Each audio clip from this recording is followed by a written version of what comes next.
Hello मेरे प्यारे बच्चों, आज हम आप लोगों को चैप्टर 2 पढ़ाएंगे। और चैप्टर 2 में क्या पढ़ाएंगे? बुद्धि और बल, विजडम एंड स्ट्रेंथ। इसमें एक बहुत अच्छी कहानी है, आप लोगों को सुनने में बहुत अच्छा लगेगा और मुझे पढ़ने में भी बहुत अच्छा लगेगा। आप लोगों को पढ़ाने में बहुत अच्छा लगेगा कि कहानी तो सबको ही अच्छी लगती है। क्या है, एक किसान था। वो प्रतिदिन अपने बैलों के साथ खेत में हल जोतता था। किसान समझते हैं ना, किसान किसको कहते हैं? जो हम लोगों के लिए खेती करता है, हम लोगों के लिए अनाज उपजाता है, वो किसान होता है। तो वो क्या करता था, रोज प्रतिदिन यानी कि रोज अपने बैल के साथ खेत में जाता था और हल जोतता था। खेत की मिट्टी मुलायम होने के कारण बैल की टांगे मिट्टी में धंस जाती थी, क्योंकि वहाँ की मिट्टी जो थी उसके खेत की बहुत ही सॉफ्ट थी, बहुत मुलायम थी। तो बैल की जो पैर थी उस मिट्टी में फंस जाती थी। इससे किसान को हल जोतने में बहुत कठिनाई अनुभव होती थी। उसको हल जोतने में दिक्कत होता था क्योंकि उसके बैल का पैर फंस जाता था। और गुस्से में बैल को दिन रात कोसता रहता, और गुस्से में वो क्या करता था, बैल को कोसता रहता था। जैसे हम लोगों के साथ क्या होता है, कभी कुछ बुरा होता है तो हम लोग क्या करते हैं, सामने वाले को कोसना स्टार्ट करते हैं कि तुम्हारे वजह से ऐसा हुआ, ये हो रहा है, वो हो रहा है। तो वैसे वो बैल को हमेशा कोसता रहता था। वो उसे नीचा दिखाने के लिए कहता, तूने बाघ को देखा है, वो कितना मजबूत और फुर्तीला होता है। उसको नीचा दिखाने के लिए क्या कहता था, तुमने बाघ को देखा है, कितना फुर्तीला और कितना मजबूत होता है। जैसे आप लोग की मम्मी क्या कहती है, उसको देखा है तुम्हारी वो जो दोस्त है, कितनी पढ़ती है, कितनी पढ़ने में तेज है। Just like that. जो वैसे ही जैसे हम लोग नॉर्मल से में करते हैं कि वो बहुत अच्छी है, उसको देखें वो ऐसे करते हैं, वैसे ही किसान करता था। उसको नीचा दिखाने के लिए बैल को कहता था कि बाघ को देखिए, वो कितना मजबूत और फुर्तीला होता है, तू भी उसकी तरह क्यों नहीं बन जाता। बार बार बाघ की तारीफ सुन करके बैल परेशान हो गया। आप लोगों को भी जब सामने आपके सामने में कोई बार बार किसी और की तारीफ करे तो कैसा लगता है, गुस्सा आता है ना। तो वैसे बैल भी परेशान हो गया था, बार बार बाघ की तारीफ सुन सुन के वो परेशान हो गया था। जो उसे चाबुक की मार के अतिरिक्त कुछ मिलता ही नहीं था, क्योंकि उसको बैल चाबुक से मारता था। जब भी हल जोतता था तो चाबुक से मारता था, तो उसको तो उसके अलावा कुछ मिलता ही नहीं था। एक दिन तंग आकर बैल ने किसान से कहा, मुझे कल बाघ के पास लेके चलना। बैल क्या बोलता है, किसान देखिए, बैल तो ऐसे जो जिस भाषा में बोलते हैं हम लोग समझ नहीं सकते हैं, है ना, वो तो अलग सी भाषा निकालता है। बट ये कहानी है तो कहानी में तो ऐसा होता है।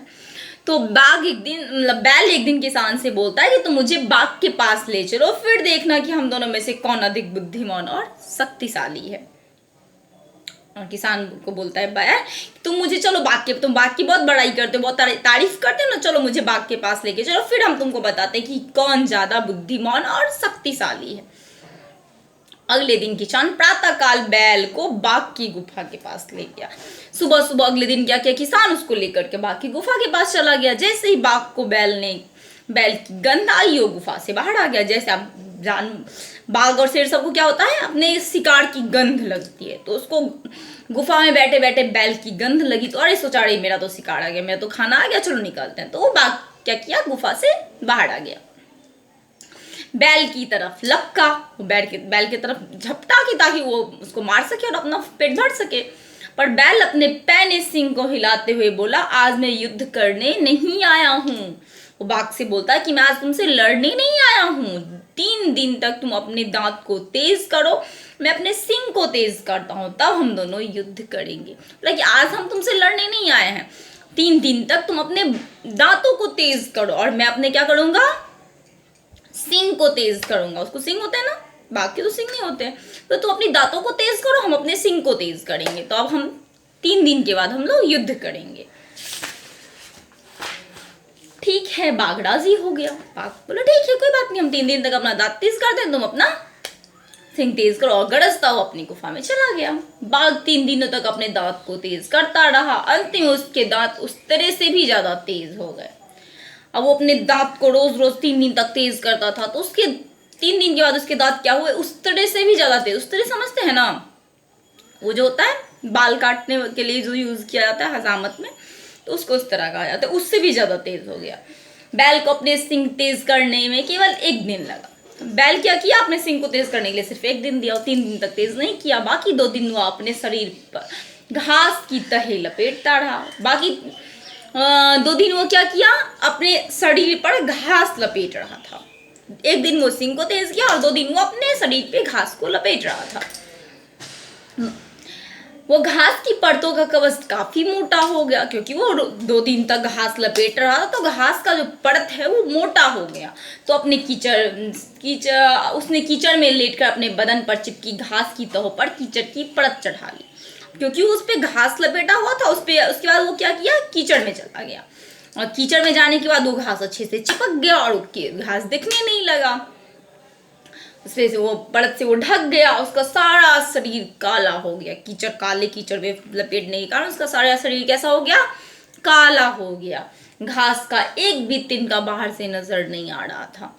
युद्ध के दिन बैल और बाघ दोनों ही निश्चित स्थान पर पहुंच गए। दोनों एक जगह तय किए थे कि यहाँ पे हम लोग युद्ध करेंगे। जैसे ही जिस दिन युद्ध का टाइम था, बैल और किसान दोनों उस जगह पे पहुंच गए। बाघ ने देखा कि बैल पूरी तरह कीचड़ से सना हुआ है। बैल क्या देखता है कि बाघ देखता है कि बैल जो है ना, पूरी तरह कीचड़ से सना हुआ है, कीचड़ उसके ऊपर एकदम लपेटा हुआ है। उसने बैल से पूछा कि तुमने पूरे बदन पर कीचड़ क्यों लगा रखा है। वो बोलता है तुम अपने पूरे बदन पे कीचड़ लगा करके क्यों घूम रहे हो, कीचड़ लगा के कोई घूमता है क्या।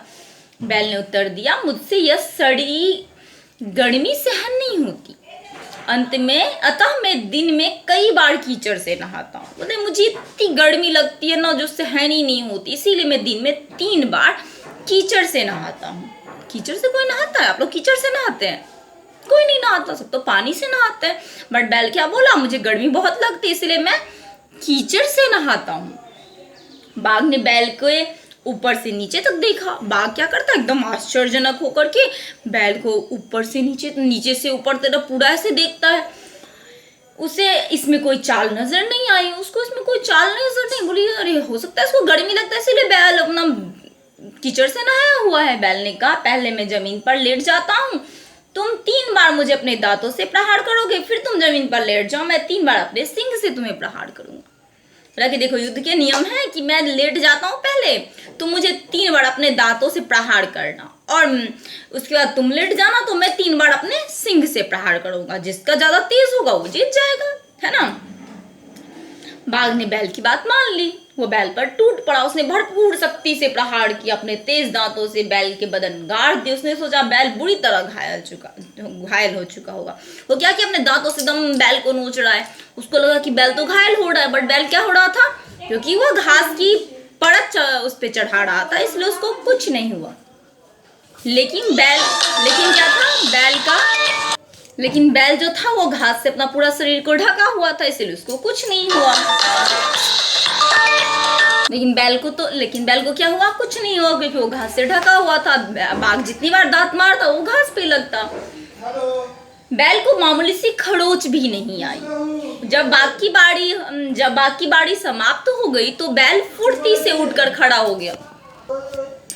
सिर झुका करके उसने बाघ पर सींगों से प्रहार किया। पहले प्रहार से उसने बैल का पेट फाड़ दिया, दूसरे प्रहार से उसकी कमर तोड़ दी, अंतिम प्रहार से उसके पेट की अतरिया बाहर निकाल दी। बाघ खून से लथपथ हो गया, उसने दम तोड़ दिया। किसान सारा दृश्य देख रहा था। उसने बैल की बुद्धि और साहस की बहुत प्रशंसा की। उस दिन से किसान अपने बैल को प्यार करने लगा और उसके साथ अच्छा व्यवहार करने लगा। इस कहानी से आप लोगों को क्या शिक्षा मिला?